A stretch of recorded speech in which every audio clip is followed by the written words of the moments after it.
মনোবীক্ষণ polyclinic, চিকিৎসার জগতে এক দশক। এখন এখানে সব বিষয়ে ডাক্তারবাবু একসাথে তলায়। ফোন করুন 7477799515 এই নম্বরে। বিএসএফ পরিচয় দিয়ে ভুয়ো ফোন, ব্যাংক অ্যাকাউন্ট থেকে উধাও হয় 40,000 টাকা। গত 2রা সেপ্টেম্বর সুতির এক বাসিন্দার করা লিখিত অভিযোগের ভিত্তিতে বুধবার রাতে জঙ্গিপুর সাইবার ক্রাইমের তদন্তকারী অফিসারদের অভিযানে রানাঘাট থেকে গ্রেপ্তার হন এক ব্যক্তি।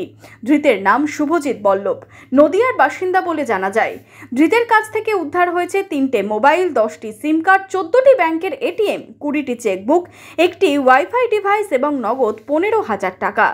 ঘটনার তদন্তের স্বার্থে ধৃতকে 7 দিনের পুলিশি হেফাজতের আবেদন জানিয়ে বৃহস্পতিবার জঙ্গিপুরে এসজিএম আদালতে তোলা হয়। বড়সড় চক্র রয়েছে কিনা তা ইতিমধ্যেই তদন্ত শুরু হয়েছে। এদিন সাংবাদিক বৈঠক করে বিস্তারিত জানালেন জঙ্গিপুর পুলিশ জেলার পুলিশ সুপার আনন্দ রায়। গতকাল আমাদের একটা কেসের উপরে ভিত্তি করে রেড করা হয় রানাঘাট পিড়িতে।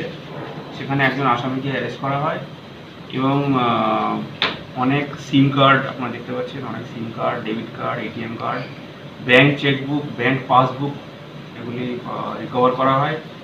এবং with mobile phone, or data card, তারপরে ব্লুটুথ ডিভাইস, এগুলি সব রিকভার করা হয়। এগুলি ইউজ করছিল সাইবার ফ্রডের জন্য।